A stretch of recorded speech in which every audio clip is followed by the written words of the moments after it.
오늘 하나님이 이 주신 본문의 말씀을 통해서 우리는 이렇게 세 단락으로 말씀을 좀 정리해 보려고 합니다. 첫 번째, 이 마라에서 발견한 쓴물을 생각해 보시기 바랍니다.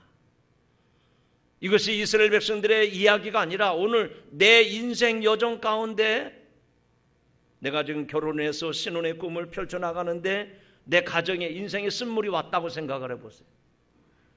여러분이 지금 40, 50대입니까? 여러분의 삶이 안정되고 또 여러분의 자녀들을 출가시키고 그래서 인생을 어느 정도 안정되게 탄탄하게 살아왔다 싶은데 난데없이 쓴물이 닥쳐온 거예요. 인생 70, 80을 사셨습니까?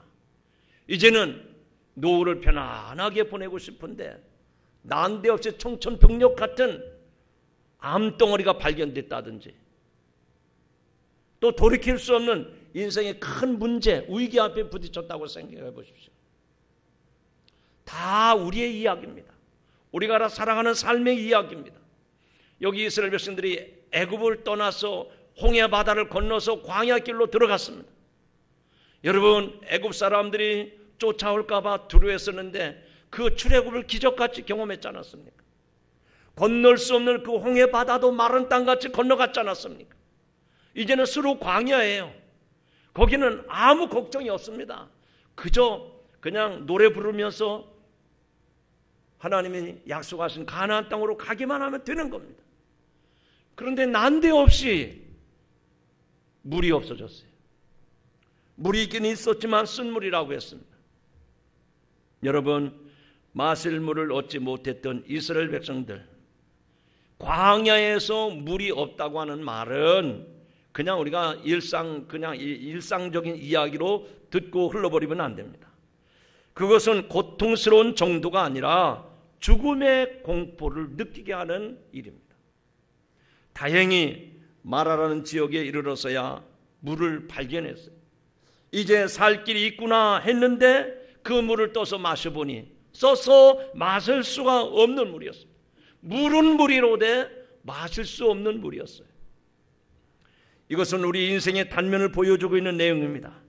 우리가 인생 여정 가운데 꼭 필요한 것이 물입니다.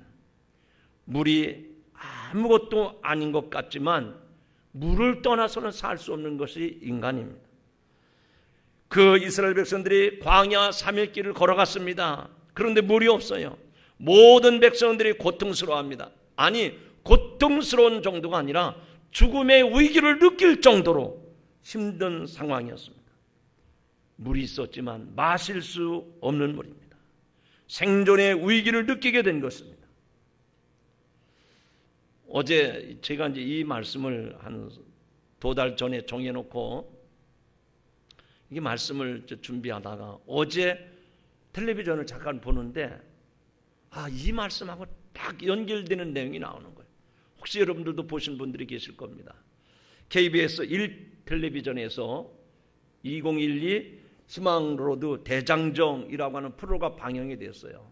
우리나라 유명한 연예인이 저 아프리카 탄자니아에서 그들이 정말 고통스럽게 살아가는 모습을 지켜보고 안타까워하는 눈물 지는 그런 모습이 텔레비전에 방영이 됐습니다. 그 내용은 그 넓은 땅에 마실 물이 없어서 10리길, 20리길을 여인네들이 물동이를 이고 물을 길러다 먹는 그 모습을 보고 저는 소스라치게 놀랄 수밖에 없습니다. 저희 부부가 같이 잠깐 그 저녁 시간이라서 그 내용을 저녁 시간에 우리 전도사님하고 봤네. 저희 아내는 주방에서 저녁 준비하고 전도사님하고 저녁을 같이 먹을 준비하고 기다리고 있는데 같이 봤는. 이렇게 웅덩이를 팠는데 저는 그 물을 퍼다가 어디 물밭에 어디 무슨 화원에다가 물을 주는 물인가 그랬더니 그게 아니고 완전히 흙탕물이 오물이 있는 아주 흙탕물이에요. 근데 그거를 떠다가 식수로 먹더라고. 어느 집에 그 물을 떠다가 먹었는데 어린아이, 이제 태어난 지 6살밖에 되지 않은 아이가 6살짜리 아이가 무슨 자궁이 있겠어요? 여자아이인데 자궁이 배꼽 바깥으로 나와가지고 그거를 수건으로 덮어놨는데 그 우리나라에서 찾아간 연예인이 어디가 아픈지 좀 보여줄 수 있겠느냐고 그 아이 엄마가 조금 괴로운 표정을 지으면서 보여달라고 그러니까 그 수건을 이렇게 덮었던 수건을 딱 열어준다 보니까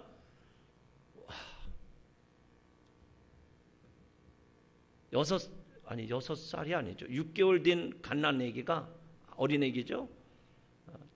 자궁이 밖으로 튀어나온 거예요. 아마 저도 놀랬고요.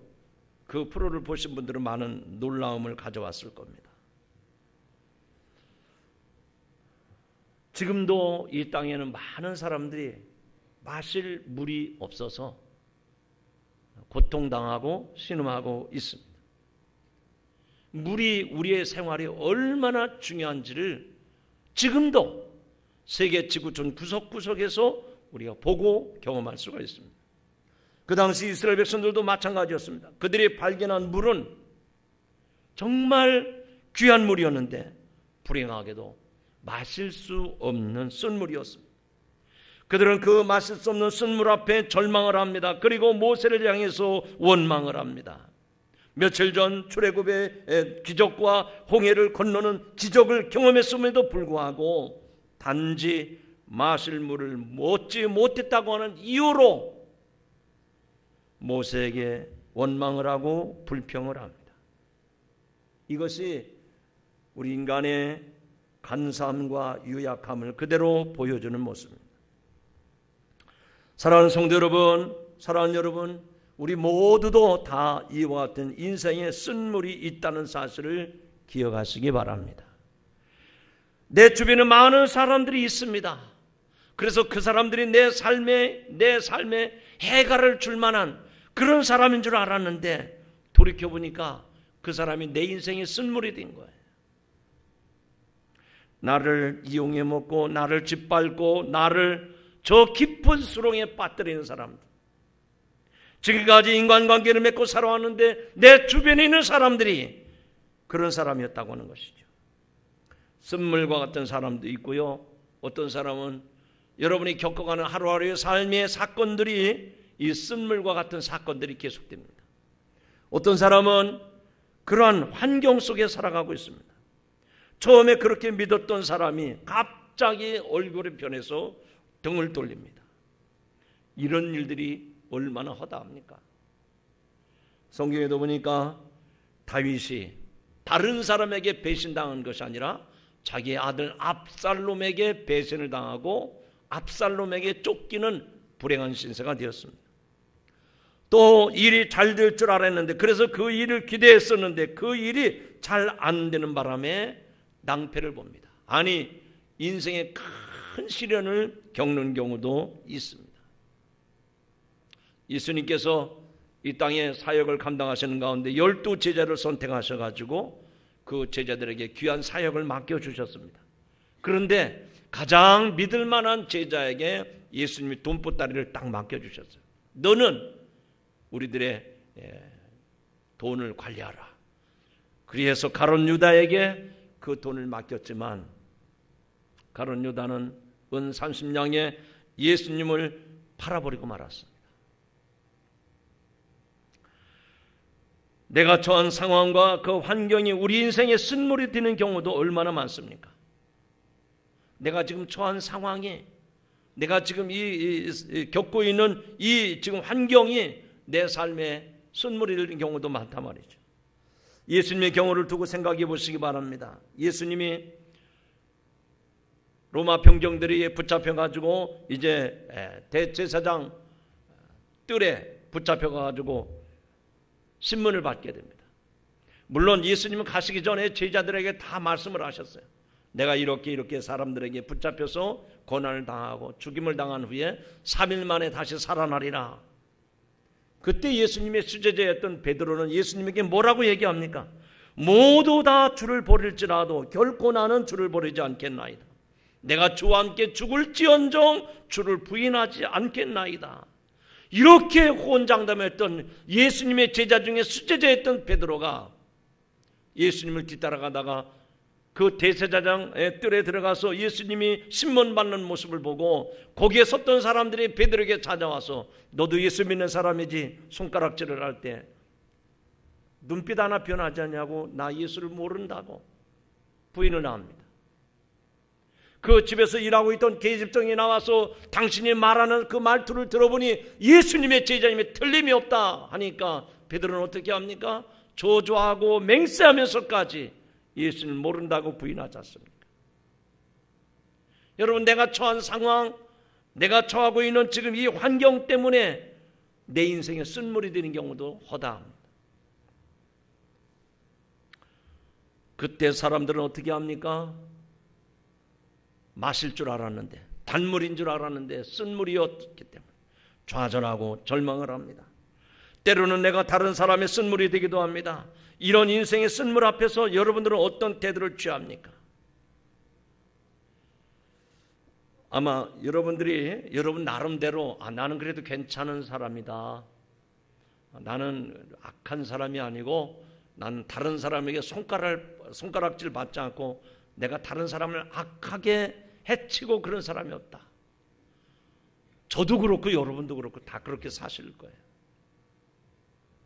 그런데 어떤 상황에 딱 도달해 보면 내 인생이 수정처럼 맑은 물처럼 투명하고 깨끗한 줄 알았는데 어떤 상황, 어떤 위기 앞에 딱 서게 되면 내가 생각하지 않았던 그 깨끗함이, 그 맑은 모습이 온데 같은 데 없이 사라져요. 마치 구정물과 같습니다.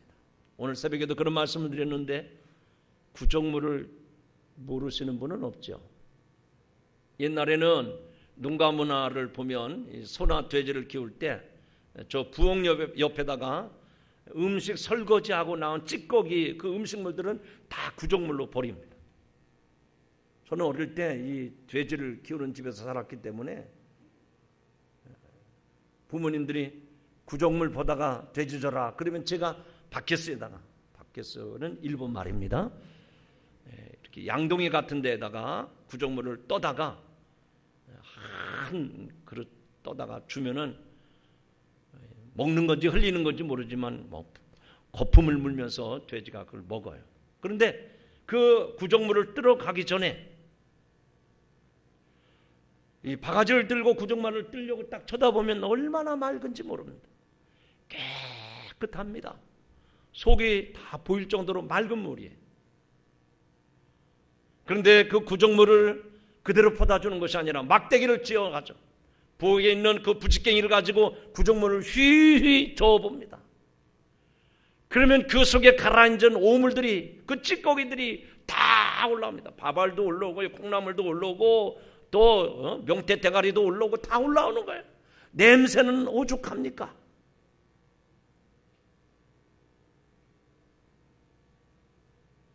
가만히 놓고 저와 여러분의 인생을 보면 깨끗해요. 멋있어 보여요. 그럴듯합니다. 인격도 있고요. 품격도 있어 보여요. 그런데 인생의 위기에다가 몰아놓고 한번 하나님이 쳐보면 그 속에서 구정물들이 다 올라온다니까요. 찌꺼기들이 다 올라온다니까요. 너나 할 것 없이 우리 인생에는 다 쓴물이 있다, 그 얘기입니다. 자, 오늘 이스라엘 백성들에게 쓴물이 있었습니다. 쓴물을 경험했습니다. 마실 물인 줄 알았는데 쓴물이었어요. 내 안에도 그런 쓴물이 있다, 그 얘기입니다. 그런데 어떻게 하셨습니까? 그 쓴물을 단물로 변화시켰습니다.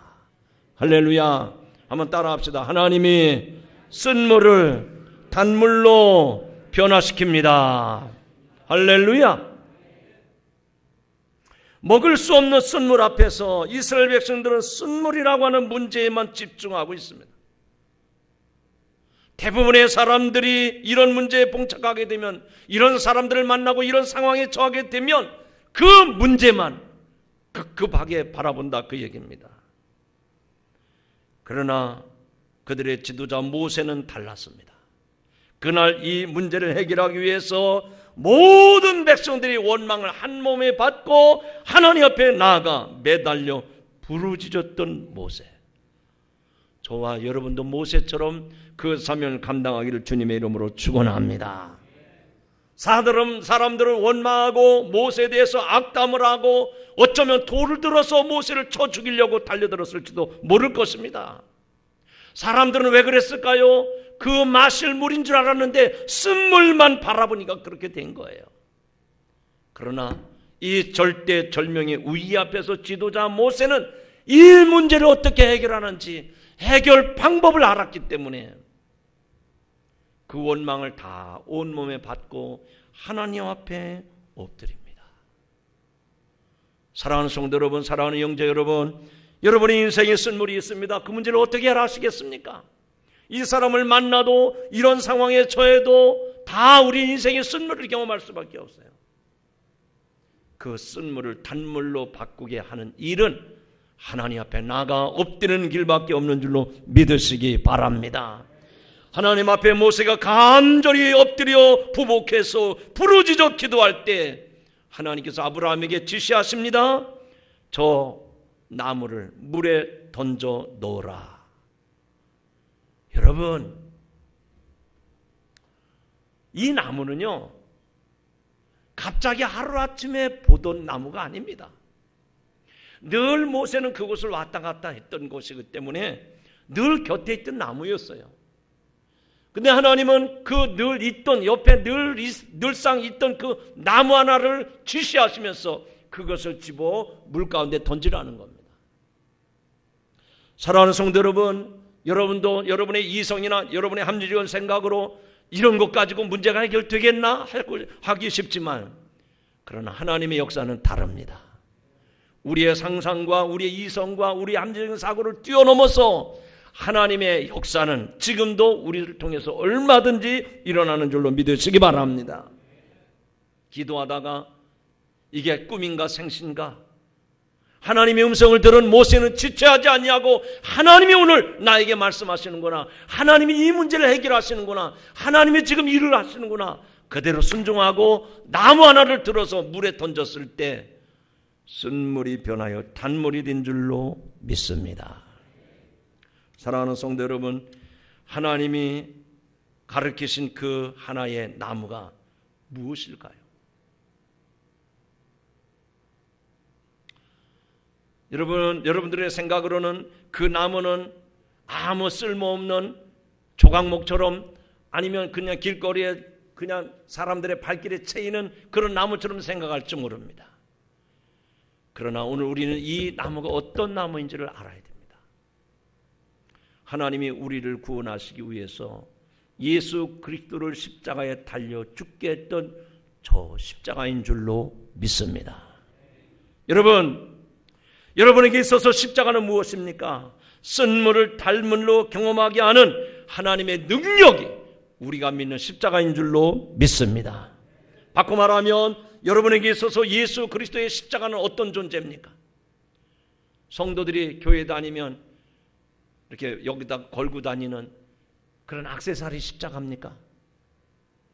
여기다가 주렁주렁 매다는 그런 폼나게 매달고 다니는 그런 액세서리에 지나지 않습니까?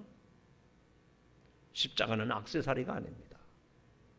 십자가는 내 인생의 절대절명의 문제를 한 번에 해결해 주는 능력인 줄로 믿으시기 바랍니다.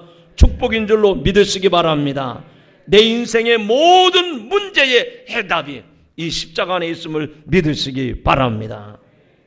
여러분, 오늘 공부하는 학생들도 있는데 학교에서 시험을 치르면 문제가 있습니다. 100문제면 100문제, 10문제면 10문제, 모든 문제에는 다 정답이 있어요. 해답이 있다 이거예요. 인생의 큰 문제를 겪었던, 인생의 쓴물을 겪었던 이 사람들에게 인생의 해답은 어디에 있습니까?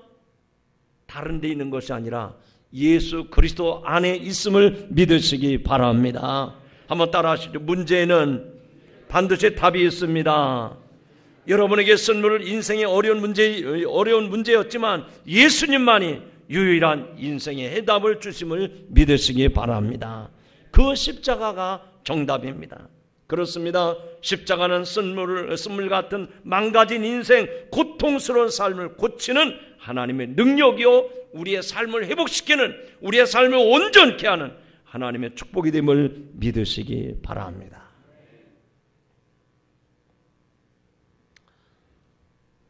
우리 교회에 이제 승합차가 2대가 있는데, 먼저 오래 타던 15인승 승합차는 우리 전도사님들이 또 우리 교우들이 이렇게 마음대로 활용을 할 수 있도록 제가 이렇게 키를 다 맡깁니다. 근데 여러 사람들이 운전하다 보니까, 그리고 또 이거는 교회 차니까 그리고 편안해서 그런지 저도 운전은 좀 곧잘 하거든요. 표정들이 왜 그렇습니까? 인정을 안 하시는 것 같아요. 저도 운전을 좀 곧잘 합니다. 아니, 제가 곧잘 한다 그러면 뭐 믿질 않으니까, 제가 승합차를 운전하고 가면은 가끔 제가 열받았을 때는 그냥 급정을 끽 할 때도 있지만, 그렇지 않은 경우는 부드럽게 이렇게 언덕도 부드럽게 넘어가고 그래요. 그런데 마음이 편해서 그런지 15인승을 운전하다 보면 저도 모르게 갔다가 쿵 받치고 여기 찌그러지고 저기 찌그러지고, 또 우리가 주일날 평일날도 주차장을 개방을 하니까 이 이웃에 계시는 그 상업하시는 분들이 교회에다가 이제 차를 세워놓고 이렇게 왔다 갔다 하거든요. 어느 날 보니까 15인승 차 그 뒷문이 확 이렇게 박힌 거예요. 찍힌 거예요. 이렇게 가만히 보니까 이거는 틀림없이 어떤 차가 했겠구나. 물증이 확실해. 교회에 또 CCTV가 있으니까 보면은 확실합니다. 그런데 그걸 또 가서 그렇게 할 수가 없잖아요. 그래서 이 15인승 교회 승합차가 여기저기 막 찍히고 그리고 찌그러지고 볼 때, 야, 교회 차인데 깨끗하지 못하고 험하구나. 그래서 안 되겠다 싶어가지고 며칠 전에 차를 고치는 분한테 가지고 가서 맡겼습니다.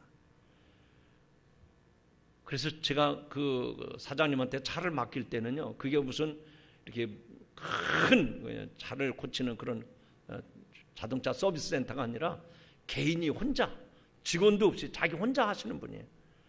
그래서 맡길 때 무슨 생각이 드는 거 아니, 이거 괜히 맡기는 거 아닌가, 이런 데다 맡겼다가 깔끔하게 안 나오면 어떡하나, 그게 찌그러진 거 판금 도색하고 이렇게 다 해야 되는데 어떡하나. 근데 하여튼 제가 누구 소개를 받아서 갔으니까 그냥 딱 맡겼어요. 이거 잘해야 됩니다. 잘못하면 손님 다 끊어집니다. 그런데 이거 잘해주면 우리 교회에 자동차 가진 분들, 또 학원 차 운행하시는 분들이 많기 때문에 다 내가 여기다 몰아드릴 테니까 잘하셔야 됩니다. 그리고 그 다음날 전화가 왔어요. 목사님 깨끗하게 잘 나왔으니까 와서 확인하시고 제가 차를 보내드리겠습니다. 이거 개인이 이렇게 가내공업처럼 이렇게 조그맣게 하는 공장에서 잘 나왔을까? 그리고 갔더니, 얼마나 깨끗하게 잘 해놨는지, 새색시 시집가는 날 화장한 것처럼 그냥 삥삥 돌아가면서 깨끗하게 해놨어요. 그래가지고 제가 끌고 와가지고 교회 운전하는 분들한테 그랬어요. 이제 앞으로 이거 찌그러뜨리면 본인들이 부담해서 고치라고. 얼마나 깨끗하게 해놨는지. 여러분, 제가 무슨 얘기하려고 하는 거 아니? 찌그러진 것, 찢어지고 망가지고 그런 것도 기술자 손에 딱 맡기니까 깔끔하게 고쳐놓더라고요. 새 차는 아니지만 새 차 비슷하게 만들어 놓는 거예요. 마찬가지입니다. 우리의 인생이 찌그러지고 찢어지고 망가지고 터지고, 그런데 우리의 인생에 이렇게 상처난 모습을 고쳐주시고 회복되게 하실 분이 누구실까? 예수 그리스도 한 분밖에 없음을 믿으시기 바랍니다. 저는 여러분에게 이 말씀을 드리면서 묻고 싶어요. 과연 여러분에게 있어서 예수 그리스도는 어떤 분이십니까? 여러분에게 있어서 이 십자가는 어떤 것입니까? 정말 평생을 신앙생활하는 여러분들에게 있어서 예수님은 어떤 분이냔 말이죠. 여러분의 인생의 절대절명의 그 쓴물을 경험합니다. 배고픔을 경험합니다. 위기가 찾아왔습니다. 그때 여러분에게 있어서 예수 그리스도는, 그때 여러분에게 있어서 이 십자가는 어떤 것입니까? 불러도 이름 없는 이름입니까? 바라보아도 아무런 능력이 나타나지 않는 그런 액세서리 같은 십자가입니까? 오늘 하나님 앞에 부르짖어 기도했던 모세에게 나무 하나를 지시하시면서 물에 던지라 명했을 때 순종했더니 쓴물이 변하여 단물이 되었던 것처럼 여러분에게 있어서 예수 그리스도는, 그분이 지셨던 십자가는 내 인생의 모든 문제를 해결해 주시는 전능자 예수 그리스도님을 믿으시기 바랍니다. 한번 따라 하시죠. 주님 한 분이면 만족합니다. 십자가면 충분합니다. 예수님이 내 인생입니다. 그렇습니다. 예수님이 여러분의 인생의 해답이란 말이죠. 예수 믿으면서도 우리 인생에 쓴물이 찾아왔을 때, 어떤 위기가 찾아왔을 때 여기저기 기웃기웃거리고 거지같이 살지 마시고요. 내 인생을 책임져 주시는 예수 그리스도 앞에 나가기만 하면 그분께서 내 인생의 쓴물을 단물로 바꿔주심을 믿으시기 바랍니다. 베드로전서 2장 24절에 말씀합니다. 친히 나무에 달려 그 몸으로 우리 죄를 담당하셨으니 이는 죄에 대하여 죽고 의에 대하여 살게 하려 하심이라. 할렐루야. 확신하시기 바랍니다. 분명히 십자가는 우리 인생의 쓴물을 단물로 바꿔주는 능력이 됨을 믿으시기 바랍니다. 오늘 말씀의 제목을 다시 한번 따라합시다. 하나님이 고치십니다. 예수님이 인생의 해답입니다. 할렐루야. 마지막입니다. 오늘 하나님의 관심을 눈여겨보시기 바랍니다. 하나님의 관심은 마라의 쓴물이 아니라 그 쓴물을 경험하고 있는 이스라엘 백성들에게 하나님은 관심을 갖고 계십니다. 하나님이 그들에게 쓴물과 단물을 내신 것은 이스라엘을 사랑하시기 때문입니다. 여호와 하나님은 이스라엘의 모든 고초와 아픔과 질병을 치료하는 신실한 분이십니다. 그래서 이 사건을 통해서 들려주시기 원하는 하나님의 음성은 무엇입니까? 나는 너를 치료하는 여호와임이니라.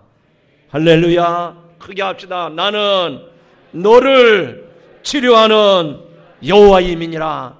믿으시는 분은 크게 하면 하십시다. 하나님은 내 인생을 고치시는 분이세요. 내 인생을 치료하시는 분이십니다. 내 인생을 온전케 회복시키시는 하나님이심을 믿으시기 바랍니다. 찌그러진 자동차도 공장에 들어가면 그 사람의 손에 의해서 완성차로 깨끗하게 고쳐내듯이 망가지고 찌그러지고 터진 우리 인생을 하나님이 치료해 주시는 분임을 믿으시기 바랍니다. 육신의 병원에 가야 고침을 받습니다. 육신의 병을 가지고 병원에 가더라도 내가 어디가 아픈지 아픈 부위를 알고 그 부서를 정확하게 찾아가야 됩니다.